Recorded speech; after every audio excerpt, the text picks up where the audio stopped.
ça fait un petit moment que j'ai rien sorti, donc c'est le moment idéal. Ma fenêtre est ouverte parce qu'en fait, si je mets le ventilateur, ça va faire trop de bruit. Je me rends compte qu'on entend énormément les oiseaux et en fait un peu tout ce qui se passe dehors, donc je suis désolée si ça vous gêne. Voilà, j'espère que vous allez bien, que vous avez pas trop chaud là où vous êtes, que vous buvez bien de l'eau. C'est important avec tout ce qu'on transpire et que si vous passez le bac en ce moment, j'espère que tout va bien. C'est bientôt fini, c'est bientôt les vacances. Alors, comme je savais pas quoi faire pour cette vidéo, je me suis dit rien de mieux que d'aller sur Reddit. Et là, c'est pas de questions idiotes. Donc on va lire des questions que les gens se posent et éventuellement des réponses intéressantes. Donc la première question est: comment font les gens pour avoir autant de trucs à dire? Comment font les gens pour avoir autant de trucs à dire?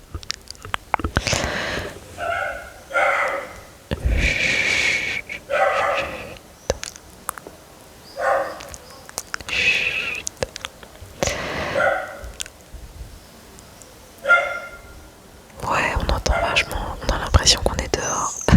Mais non, on est sur mon lit, dans ma chambre. Allez, donc comment font les gens pour avoir autant de trucs à dire? Je suis partagée parce que j'ai longtemps eu cette impression. Et à d'autres périodes, j'ai eu envie de créer un peu de lien avec des gens ou juste pas avoir l'air 100% asocial. Donc j'ai parlé du beau temps, j'ai raconté des anecdotes sur ma voiture qui tombe en panne ou autre conneries du quotidien et ça avait l'air de les amuser. Parce que c'est compliqué de démarrer une conversation cash avec des sujets clivants. Pardon, j'ai peur. Et après cette période de mon côté introverti,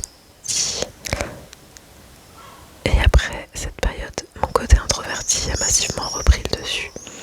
Et maintenant, j'ai à nouveau ce ressenti que ces conversations sont inutiles et j'ai juste envie de rentrer chez moi au bout de 5 minutes si la conversation est purement superficielle.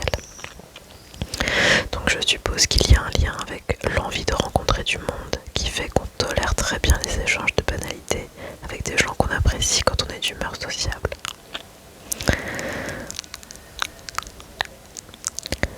Quelqu'un répond: on n'est pas obligé de parler sans cesse de quelque chose de clivant ou hyper profond, mais on n'est pas non plus obligé de parler météo toutes les 10 minutes. On peut juste ne rien dire et se taire, non? Oui.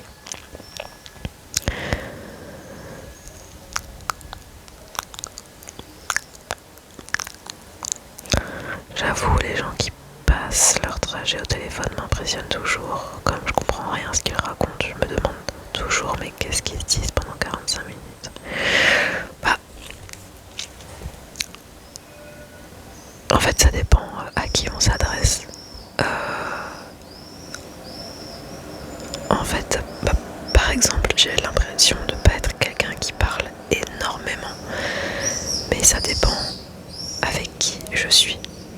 Il y a des membres de ma famille avec qui j'aurai toujours de quoi dire en fait. Pareil avec mes copines, pareil, enfin. Mais quand c'est des gens qu'on ne connaît pas trop, par exemple, je suis hôtesse d'accueil en résidence senior. Et donc il y a des personnes que je vois tous les jours. Et quand j'ai des affinités avec certaines personnes, on parle de choses, elles savent un peu plus de trucs sur moi. Mais il y en a d'autres que je vois quand même très régulièrement et pour le coup on n'a rien à se dire. Donc c'est vrai qu'on parle de météo, mais rien que ça. Déjà franchement, on se fout de la gueule des gens qui parlent de la météo. Mais moi j'adore. Je regarde la météo plusieurs fois par jour, tous les jours, sans exception. j'aime bien savoir quelle température il va faire, à quelle heure. J'adore. Et c'est vrai que c'est quand même le sujet de conversation qu'on peut avoir avec n'importe qui.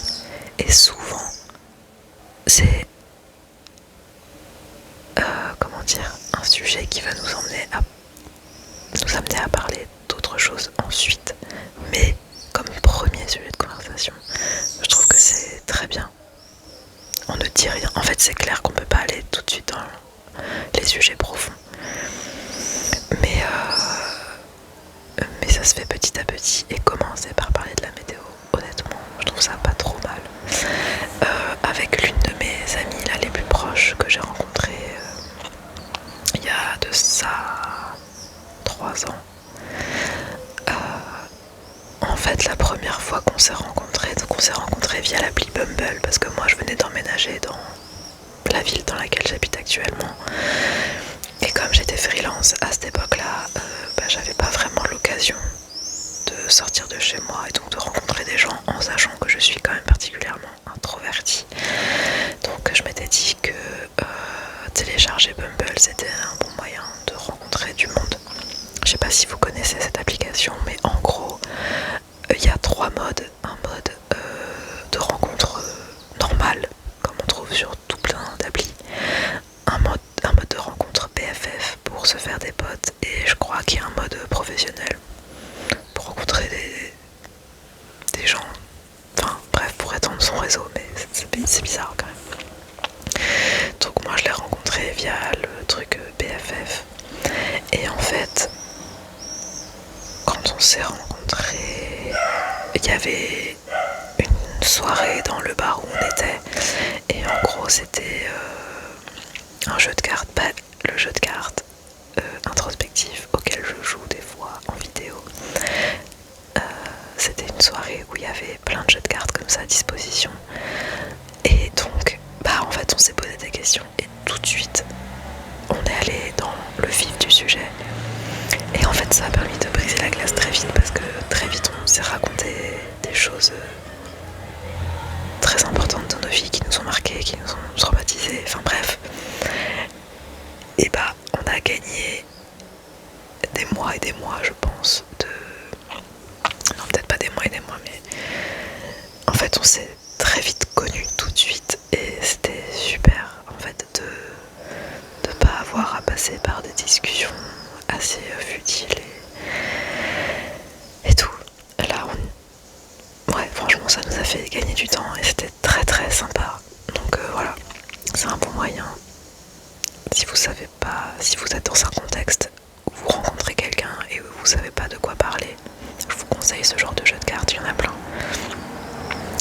Bref, voilà, il n'y a pas trop de réponses intéressantes, je trouve.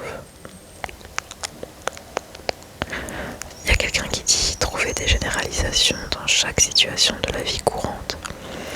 Oser raconter ses sentiments, ses expériences.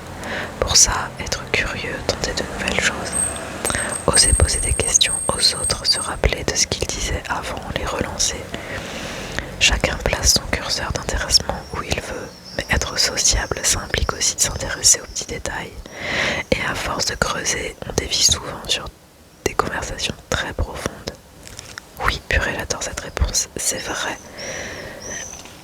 En fait, déjà, il peut pas y avoir de conversation s'il y a qu'une seule personne qui pose les questions et l'autre qui relance pas.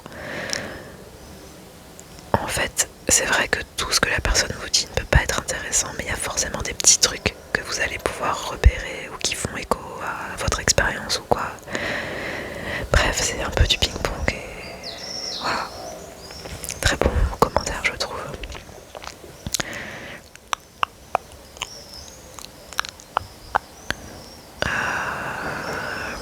Quelqu'un d'autre dit... As-tu parfois des périodes de temps où tu vas être à fond dans un sujet et puis passer ensuite à un autre? Est-ce que tu as plus tendance à regarder ailleurs que dans les yeux des personnes à qui tu parles? Arrives-tu plus facilement à parler aux gens qui ont 10 ou 20 ans de plus que toi que les gens de ton âge? Tiens-tu à suivre des routines spécifiques? Es-tu déstabilisé quand les autres viennent déranger ou changer ces routines?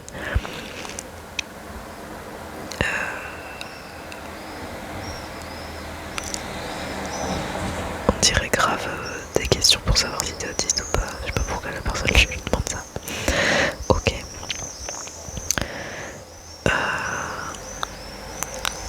Bon voilà, on va passer au sujet suivant. La question est, on rappelle que le thème est pas de questions idiotes, et là la question est, c'est quoi le quotidien des gens qui ont leur maison en bord de national? Ça c'est une question qui mérite d'être posée quand même. Lorsqu'on roule à travers la France le long de nos départementales et nationales et autoroutes, mais j'ai l'impression que c'est plus rare, on voit beaucoup de maisons plantées juste à côté de la route.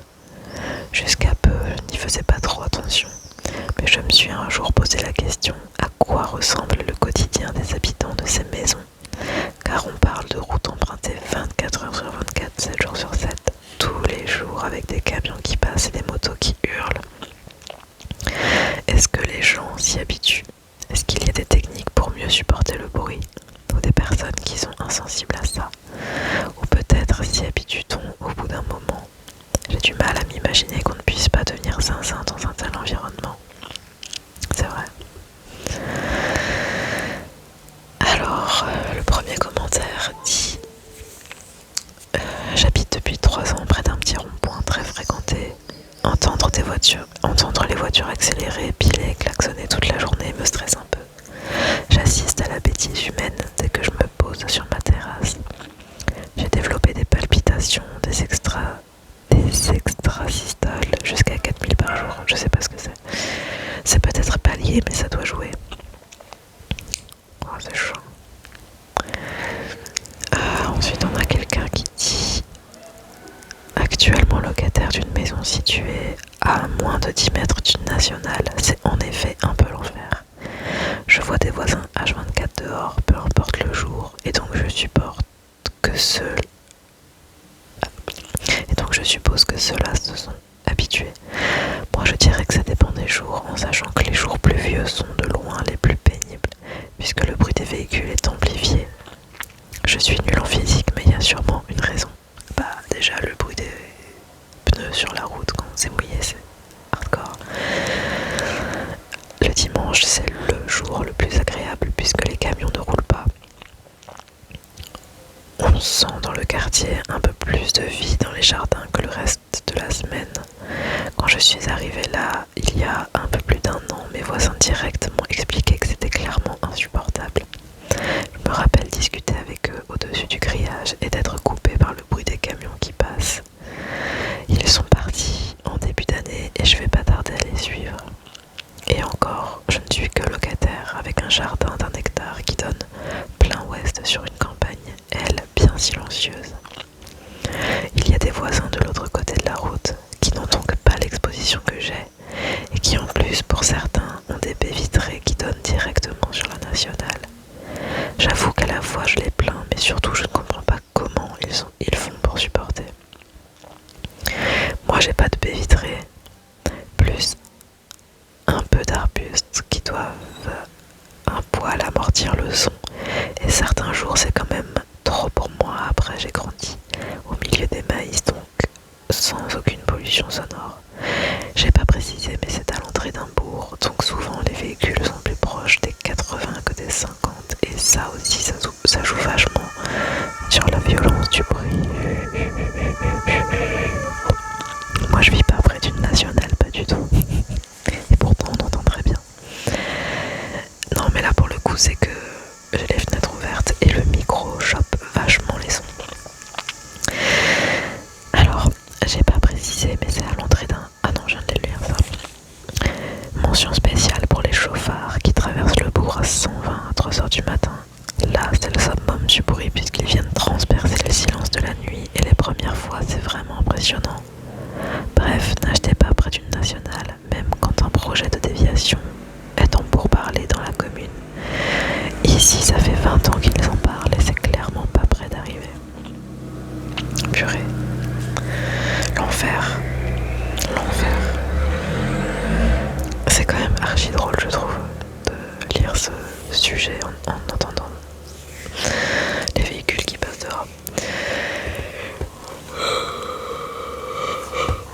Pardon.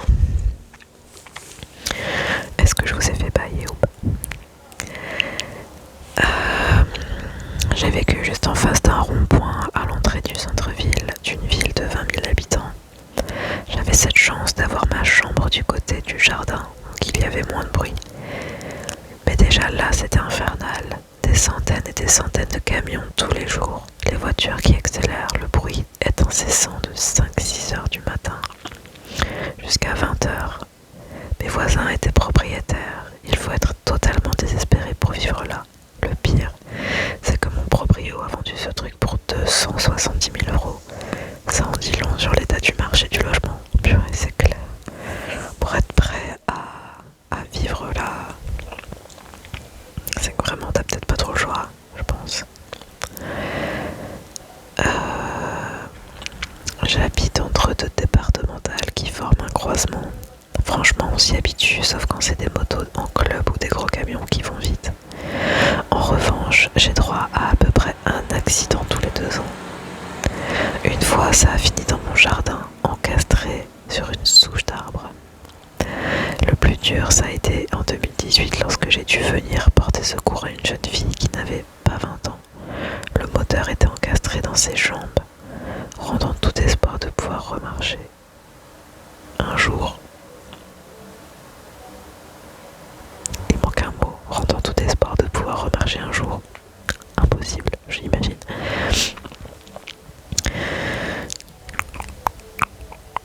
Non, franchement, c'est un enfer. Moi, j'ai toujours cherché des logements éloignés de la rue, soit pas face à une nationale. Boulevard, avenue, parce que même si tu t'y habitues, le bruit constant c'est infernal et ça te détruit à petit feu. Mais depuis 1 an, j'habite dans un endroit où un taré klaxonne en continu pendant une dizaine de secondes, une fois par semaine en pleine nuit. Et j'en ai ras-le-bol de me réveiller en sursaut, d'avoir des palpitations et du mal à m'endormir. Parce que ce FDP veut faire chier un maximum de monde. Ah non, c'est pas possible. Mais pourquoi faire, franchement? Ah ouais, ça me rappelle. Dans mon ancien appart, en pleine nuit et l'été, quand tu dors avec les fenêtres ouvertes, il y avait un mec qui, au moins une fois par semaine, si c'est pas plus, faisait des dérapages juste dans ma rue, en fait, juste en bas de chez moi. Et mais en pleine nuit, donc en fait à chaque fois tu te réveillais en sursaut parce que tu te disais putain merde c'est quoi, c'est un accident, enfin le bruit que ça faisait. Et en fait, comme on savait que ça arrivait régulièrement, on appréhendait en fait chaque nuit parce que tu savais qu'éventuellement t'allais te réveiller en sursaut, t'allais galérer à te rendormir, enfin c'était, je comprends pas franchement, bref. Voilà. Et là, dans mon appart actuel, il y a les camions poubelles qui passent vers 5-6 heures du matin. Ça fait un bruit pas possible, franchement c'est insupportable. Et en fait, ouais, 5 heures et quelques. En fait, je me lève très tôt quand je pars travailler parce que des fois je commence à 7 heures du matin. Et donc ça me réveille des fois 1 heure avant mon réveil et du coup impossible de me rendormir.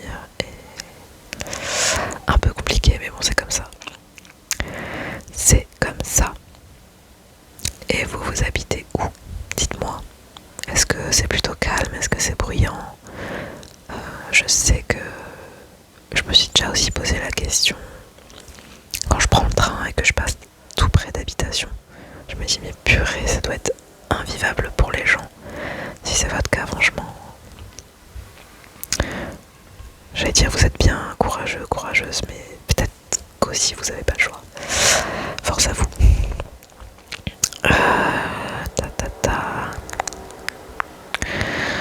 Je suis en immeuble très près de la rocade depuis quelques années et franchement on s'habitue. Il y a juste un bruit de vent entre guillemets permanent. Je suis curieuse de savoir si ça a un réel impact sur le mental quand on décide de ne pas y prêter attention par contre.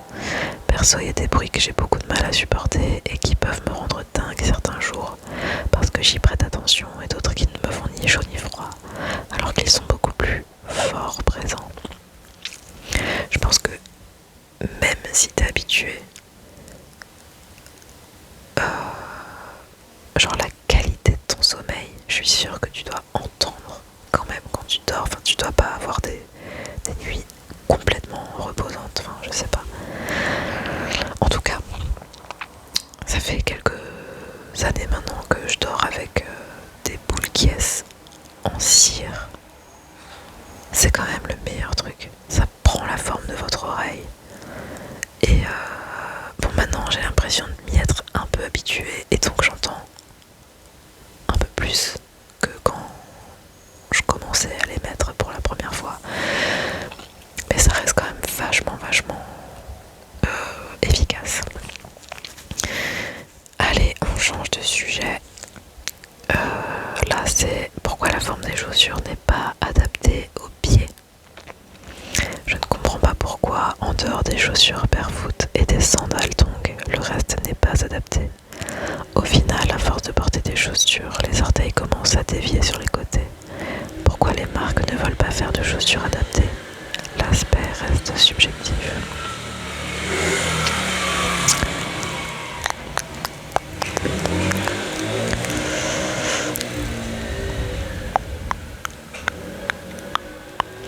Parce que la mode l'a emporté sur le confort et la santé au sujet des pieds, comme de plein d'autres parties du corps. J'avais un Hallux valgus, je crois que c'est, si je dis pas de bêtises, c'est ce qu'on appelle un oignon, non? Je sais plus. Donc j'avais ça, qui me lançait la nuit tellement le tendon était étiré. J'ai tenté les orthèses pour ralentir cette déformation, mais ce qui a changé ma vie, mon confort, ma posture et tellement de douleur des pieds jusqu'au dos et au cervical, c'est de passer en barefoot.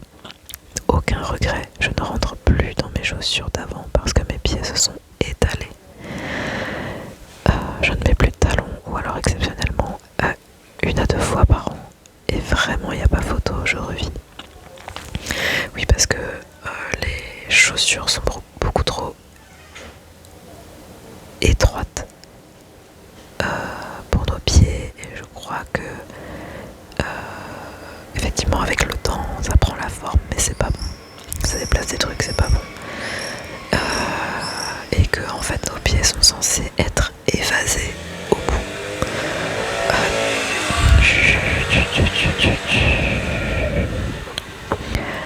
Des fois sur Insta, je vois des avant-après de personnes qui portaient des chaussures classiques et qui sont passées en barefoot ou en tout cas en chaussures adaptées. Et c'est vrai que ça les rend vachement évasés, quoi. Voilà.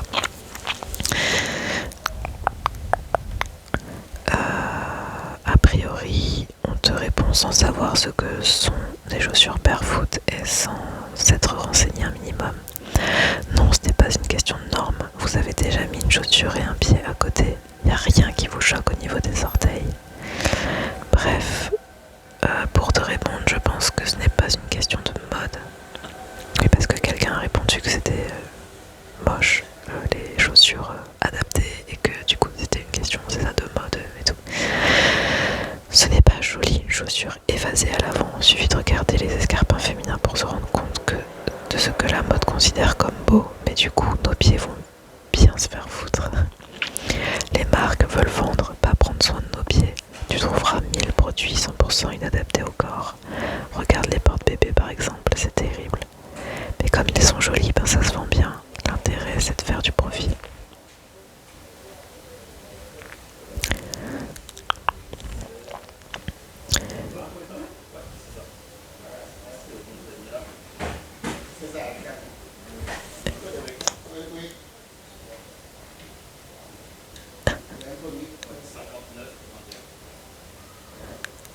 Pardon, je fais la commère, j'écoute ce qui se passe dehors. Bref, de ce que j'ai compris, les nobles se sont fait une sorte de compétition de chaussures les plus inconfortables possibles, car cela montrait leur supériorité dans la société.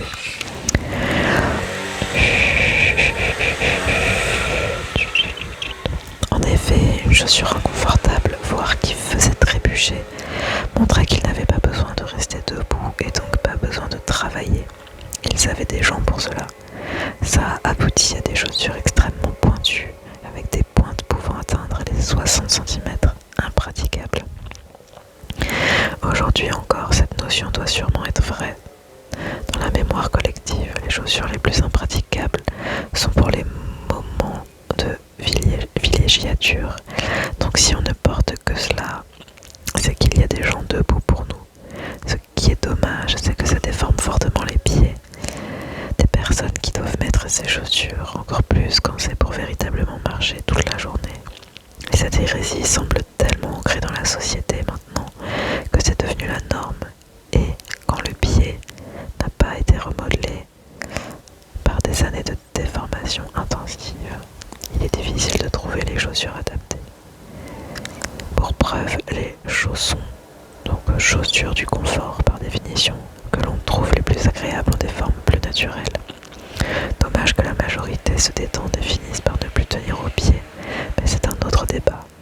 Merci la noblesse, quand on sait qu'ils devaient dormir assis à cause de problèmes pulmonaires induits par leur poudre de maquillage, on voit qu'on a hérité des couteaux les moins aiguisés du tiroir. C'est pas faux.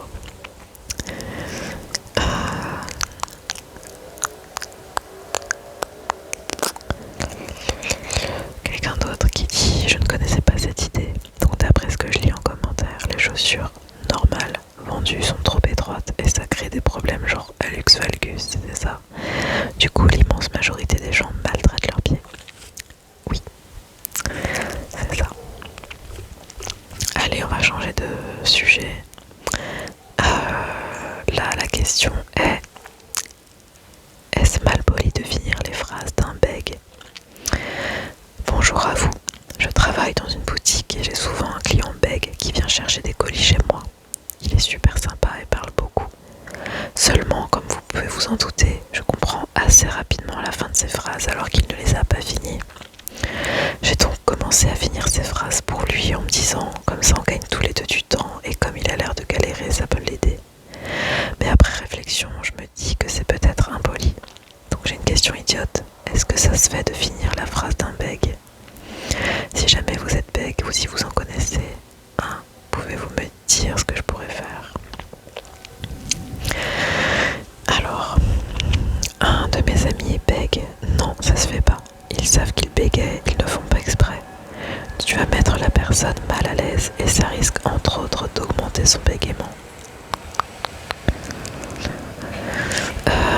Exactement, je suis bègue et 99% du temps ça m'énerve qu'on finisse mes phrases dans un doute. Demande-lui, ce n'est pas tabou de parler de ça et je suis sûre que ça lui fera plaisir que tu lui demandes comment.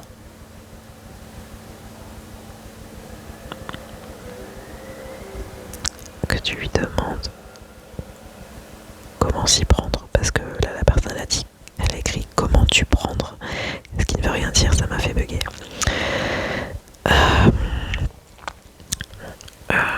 Je suis bègue et de manière générale, je préfère qu'on me laisse finir mes phrases, surtout lorsque ce n'est pas une personne proche.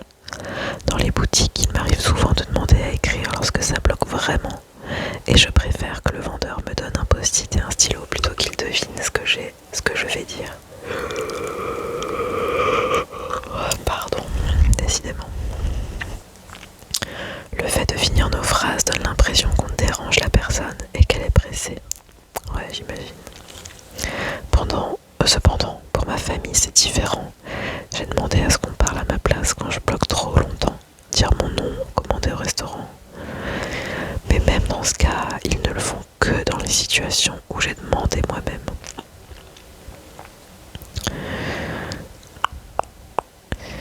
J'ai des potes qui bégayent, globalement, je les laisse prendre le temps qu'il faut pour finir leur phrase.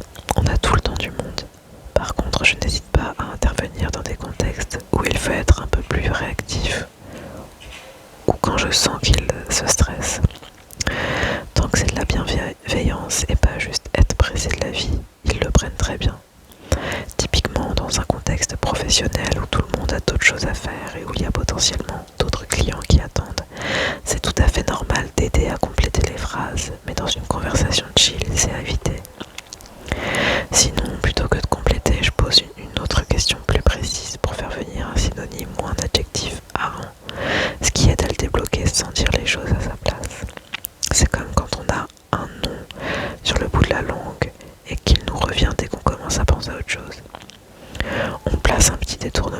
attention et hop, la phrase sort toute seule. Mais je ne sais pas si ça marche pour tous les bégaiements. C'est pas évident de le faire bien, mais ça rend les échanges plus fluides et agréables.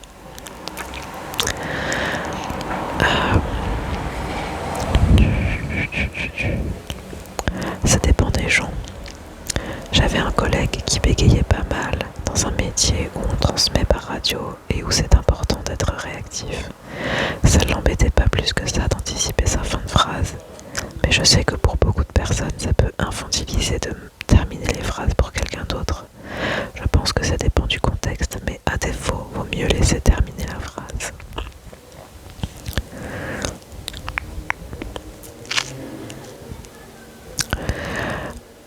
Moi, même bègue, je n'ai jamais vu d'un mauvais œil une personne qui termine un mot ou ma phrase.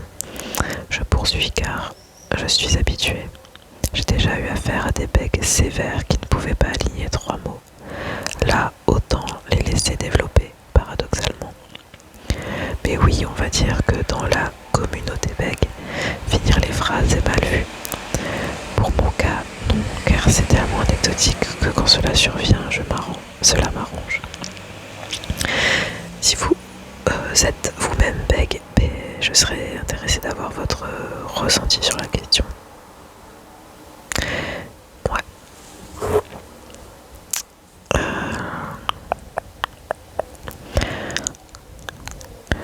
Je suis bègue et oui, je peux trouver ça impoli dans certains contextes. En fait, je comprends le fait de vouloir gagner du temps. Mais le truc quand on finit les phrases, c'est que du coup, ça met une certaine pression. Du moins dans mon cas perso. Je me dis, ah ouais, là je fais chier. Donc je vais stresser et souvent le stress va faire que je bégaye encore plus. Ouais, ça rejoint le commentaire précédent. C'est assez frustrant parce qu'au final, j'exprime pas mon idée moi-même et au fil du temps, ça devient un vrai blocage. C'est décourageant. Mais je comprends le geste, tant que c'est bienveillant, en vrai, c'est pas si grave. Ça dépend aussi de qui le fait. Des inconnus, c'est plutôt impoli. Ma petite amie ou ma famille, je sais déjà que c'est pas dans la méchanceté. Ok.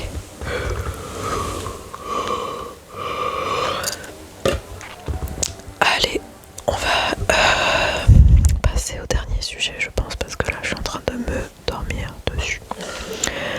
Est-ce que la taille de la poitrine influence la quantité de lait? Très bonne question. Est-ce qu'une personne avec une plus forte poitrine aura plus de lait? Autrement dit, est-ce que la place occupée dans le sein est prise par les cellules qui effectivement produisent du lait, ou bien ça vient d'autre chose? J'aime bien les questions que les gens se posent des fois. J'ai une amie sage-femme qui répète ça à ses patientes. Pardon, j'avais un petit rotodo. Qui répète ça à ses patientes en consultation parce que beaucoup ont exactement cette crainte au départ. Non, la taille de la poitrine et la capacité à produire du lait, c'est deux choses vraiment distinctes. La différence de volume entre une poitrine petite et une grosse vient presque exclusivement du tissu adipeux, donc la graisse, pas du tissu glandulaire. Les glandes mammaires qui fabriquent le lait sont présentes en quantité à peu près comparable chez toutes les femmes. Ce qui pilote la production de lait, c'est surtout hormonal, la prolactine, et mécanique. Plus le bébé tète ou la mère tire son lait, plus le corps en fabrique. Ok, très intéressant. J'ai une petite poitrine, j'ai allaité ma fille 30 mois et j'ai donné 10 litres de lait au lactarium pendant l'hospice de ma fille en néonatologie. Non, je ne pense pas que ça impacte. Ce qui est très intéressant, c'est que les autres primates, comme les chimpanzés, n'ont pas de poitrine significative quand les femelles n'allaitent pas. D'un point de vue évolutif, dans le genre Homo, il a dû se passer une sorte de pression sélective, sexuelle presque culturelle. Nos ancêtres, les hommes du passé, devaient associer les poitrines généreuses à la fertilité, la bonne santé, et donc ils devaient trouver cela beau et désirable. Et donc il y a eu une sélection des femelles qui ont du gras stocké dans la poitrine. C'est déjà un endroit naturel où ça se stocke, même chez les hommes, quand ils ont un apport calorique trop grand. Donc ça n'a pas dû être un gros ensemble de mutations, mais un petit réglage sélectionné.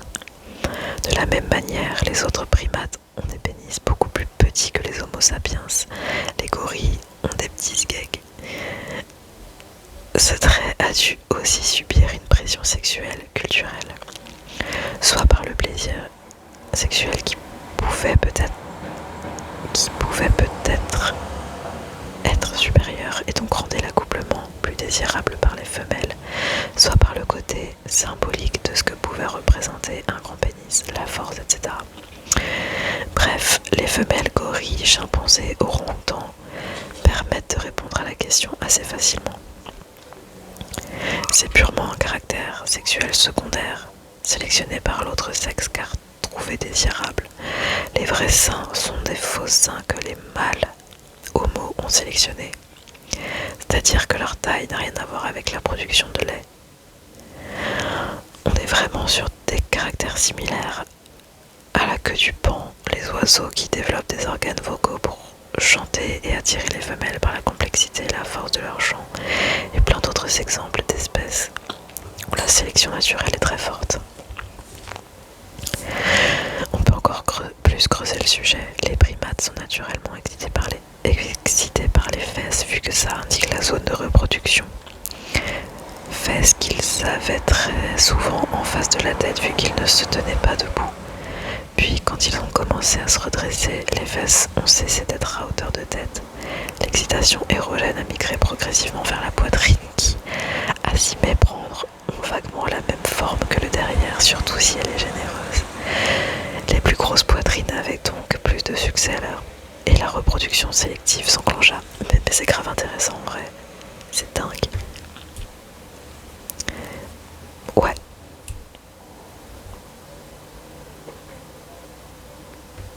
On en aura appris des choses ce soir.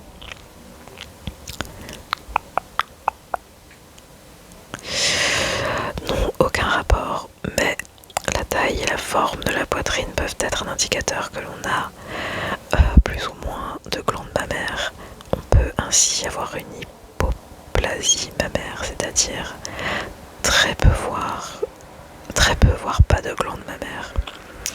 Les femmes dans ce cas ont très peu de poitrine et ou des seins présentant une forme particulière, dit tubéreux. Dans ce cas, la production de lait peut être insuffisante. Ok. Ben voilà, c'est sur ça qu'on se quitte. J'espère que ça vous aura intéressé, que vous aurez passé un bon moment. Moi c'était le cas en tout cas. Je m'attendais pas du tout à lire des trucs comme ça et voilà, pourtant j'ai eu des réponses à des questions que je ne me posais pas et là ça c'est tout gagné. Je vous fais des gros bisous. Je vais poster la vidéo tout de suite je pense. Là on est le 19 juin à 22h25.